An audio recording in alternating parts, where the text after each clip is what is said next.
All right, let's go ahead and talk a little bit about the administration of John F. Kennedy during the 1960s. Sometimes you'll hear the Kennedy administration referred to as Camelot. It's remembered very much as this idyllic time where everything was great and it ends in a tragedy. So, very much like Camelot. That's not necessarily the reality, that's more the myth that's been created since JFK's assassination. But nonetheless, you'll oftentimes hear this time period referred to in American history as Camelot. Um, it doesn't start off really well, though. Uh, by no means. When Kennedy first ran for office back during um, 1960, there were some significant negatives. The country was not sure about this young guy from Boston. In fact, that was one of his biggest negatives, his age. He was only 43 years old and remains to this day one of the youngest people to ever hold the office. Um, and so people were really concerned. Did he have the experience necessary to go up against other world leaders like Nikita Khrushchev, who was literally the age of his father? And to some degree, Khrushchev did kind of view Kennedy almost as one of his kids because, quite frankly, Kennedy was the same age as his kids. Um, Another big negative for Kennedy was his dad. Joe Kennedy had been an ardent New Dealer, had been a supporter of Franklin Delano Roosevelt, and in fact had been appointed to be an ambassador for the United States over in Great Britain. In fact, the Kennedy kids, John, Robert, Joe, who eventually died in the war, they spent a lot of their formative years over in Britain, or at least their family was over in Britain. Um, and so his father was very politically connected, but his father was also made a lot of his money during Prohibition. They they sold alcohol, and so again there was this questionable background there. Um, but even more so, and probably most significant, is during World War II. Joseph Kennedy was pretty outspoken in his support for Adolf Hitler and the Nazis. He was a fan. He saw what Adolf Hitler had done for Germany during the Great Depression, and he said, "Hey, this is a good deal. We should go with something like this." And so this was a huge problem for Kennedy. That how much influence would his father have? His father was definitely the patriarch of the family. Uh, but by and far and away, as big as those two problems were, and they were big, his biggest problem wasn't his age, wasn't his father. His biggest problem was his religion. JFK remains to this day the only Roman Catholic president this country has ever elected. There were some serious concerns. For the most part, the history of this country is one of a Protestant nation. And so there's this deep-seated distrust between Roman Catholics and Protestants. And a lot of Protestants were worried that, hey, if we have a Roman Catholic president, will the Pope, somebody who is not an American citizen, be able to call up and say, hey, Jack, I hear you're thinking about this or that. Here's what I think. And how much weight would a Roman Catholic, a practicing Roman Catholic, put into a phone call from the Pope? Would the Pope have an influence over our policy as a foreign ruler, basically? And this was a real concern for a lot of people. But his positives outweighed his negatives. His positives, and this is going to sound kind of shallow, but it's true. JFK was a handsome man. Women thought he was gorgeous. They thought he was so cute. He had this tousled hair, kind of this boyish charm, and because all the girls liked him, all the guys wanted to be him. And so that was a big plus for him. He was a handsome dude, and his wife Jackie was incredibly good looking. So they were a very handsome couple, and they had these adorable little children. So it seemed like they had this perfect idyllic family that was far from the truth. There were serious marital problems. JFK looked into leaving his wife Jackie until his father pulled him over and said, "Don't you dare, because if you leave your wife, you'll never be president." So he didn't. But nonetheless, the image that was presented and the one that the American people bought into was this one of this idyllic family, this beautiful family, and that was a big part of his appeal. On top of that, he was good at giving a speech. He was easy to for a lot of folks to listen to, even though he had this thick Boston accent, and so people were drawn to him for that reason. Another big advantage he had with that physical appearance, this was the first televised campaign, and he actually had a televised debate with his opponent, Richard Nixon. And amazing the difference that it made.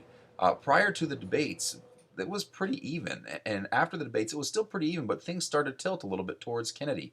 And in large part, it was because of his appearance in those debates. Not his performance, really, but his appearance. Richard Nixon was ill that day. He was running a high fever, so he was sweating a lot. He had a 5 o'clock shadow. He didn't wear makeup, so his face looked very pale and gaunt on top of him being sick. Kennedy, no such qualms. He put the makeup on. He looked good. He looked handsome. He looked calm. He looked cool. He looked collected. And so he came across better visually on the television, and that played to his favor. Another thing that really played to his favor was the civil rights issue.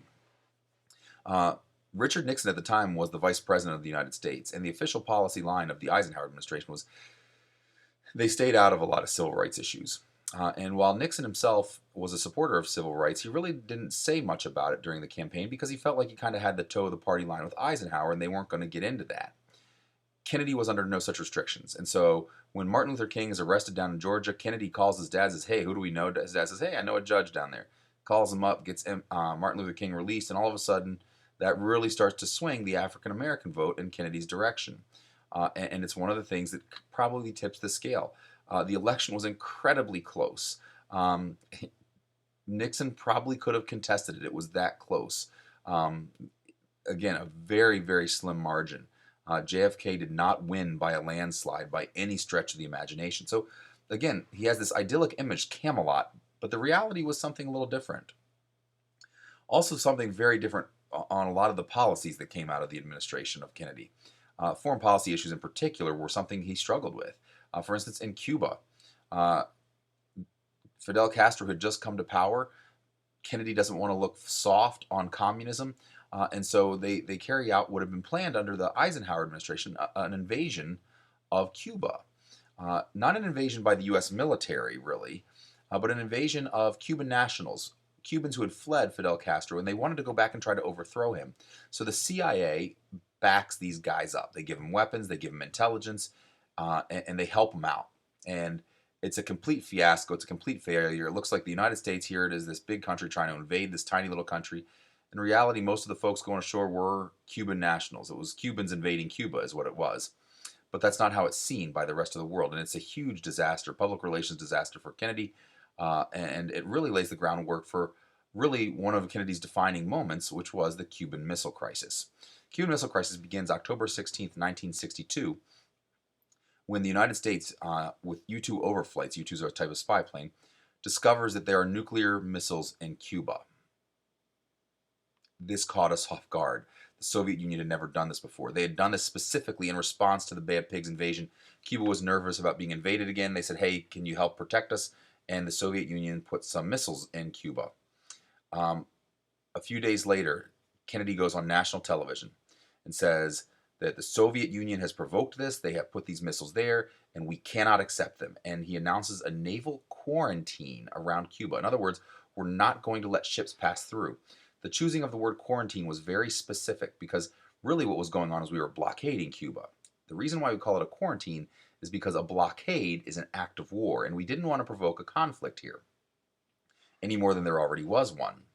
And we were afraid, again, if it devolved into an actual military conflict, that would lead to a nuclear war, and there's no winners there. And so finally, on October 28th, the Soviet Union promises to take its missiles out. They turn their ships around, send them back, and the U.S. promises in return to take our missiles out of Turkey and never to invade Cuba. And the crisis ends without too much of an event.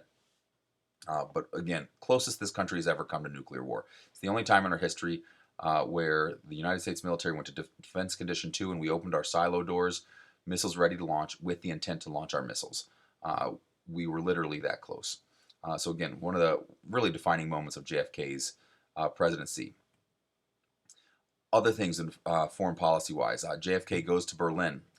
Nikita Khrushchev goes ahead, the leader of the Soviet Union during this time, and builds the Berlin Wall to separate East from West. The Berlin Wall, as we understand it, the modern Berlin Wall. And it provokes a crisis in Berlin. Is there going to be another Berlin airlift? What's going on? And Kennedy goes to Berlin to reassure the Berlin people that he's with them, and gives a famous speech where he tells the people of Berlin that, hey, I'm with you. And he says, Ich bin ein Berliner, which is German for I am a jelly donut. It's not what he meant to say. He meant to say, Ich bin Berliner, but the Germans were very polite and they didn't laugh. They understood what he was trying to say. That he's with them. He's one of them. He's not going to leave them out, hang them out to dry. He's going to stick by them. Vietnam, it's also JFK who really begins our military involvement in Vietnam. We'd given supplies under Eisenhower and Truman to the South Vietnamese. We'd helped the French out because the French were there before we were. but we really hadn't sent combat troops. We'd sent some advisors to teach people how to use stuff. It's really during the Kennedy years that we first start to ramp up the involvement a little bit, and then much more so under his predecessor, Lyndon Baines Johnson, do we really get involved in combat operations. But that really begins under Kennedy. Economic issues. Kennedy, in many respects today, might be similar to what you would call a Republican. He favors and promotes lower taxes, but he does also promote more government spending. These are the philosophies of John Maynard Keynes. That look, if you want to spur economic growth, you decrease taxes. That gives people more money to spend, and you have the government spend more. Well, if you're going to lower taxes and you're going to spend more, where are you going to get the extra money from? And the answer was you had to borrow it. And so there was increased government borrowing during these years, but it does spur the economy. Other things Kennedy goes ahead and does on the domestic front. The Peace Corps, which is still around today, begins March 1961. The idea was to develop third world countries. And probably his most significant, long-lasting, or at least memorable domestic, achievement was the space race. Kennedy is the one who makes the promise. Before the decade is out, we will land a man on the moon. And we keep that promise for him. In 1969, the United States becomes the first, and to this date, the only country to land a man successfully on the moon. We win the space race. And then it all comes crashing down on November 22nd, 1963, when Kennedy is assassinated, 12:30 p.m. in Dallas, Texas. He was just beginning his re-election bid. It was far from certain that he would win. Again, he was not a hugely popular president at this point. He was well respected, but half the country really didn't like him. And so he's in Texas for a fundraiser, and he's traveling through the city of Dallas when Lee Harvey Oswald takes a shot at the president from the Texas School Book Depository, which ironically enough has never been used to store school books, but whatever. And he kills Kennedy. Lee Harvey Oswald, a former Marine from Korea, felt slighted that they didn't get the recognition they deserved from the Korean War. He was a sharpshooter, so he was a marksman. And he'd actually defected from the United States, spent some time in Russia, then comes back, and a whole long history. Very, very kind of shady background. But we never really get to ask him too many questions because before Lee Harvey Oswald can stand on trial, he himself is assassinated by a guy by the name of Jack Ruby. And we never really get to ask Jack Ruby any questions about it either because when Jack Ruby assassinates Lee Harvey Oswald, he's dying of terminal cancer. He only lives for a few months more, and he dies before he stands trial. So really, none of that's ever sorted out. Nonetheless, the effects of this, Lyndon Baines Johnson, himself a Texan, who was Kennedy's vice president, goes ahead and becomes president of the United States. And he appoints what becomes known as the Warren Commission. Chief Justice Earl Warren heads up the commission. Their investigation into the assassination lasts for 10 months. Their conclusions to this day are very controversial. They say that Oswald acted alone. There was nobody else helping. There's still a lot of people who believe it was a conspiracy, that in fact there's something being covered up here. And so there's still a lot of interest even in the assassination of Kennedy.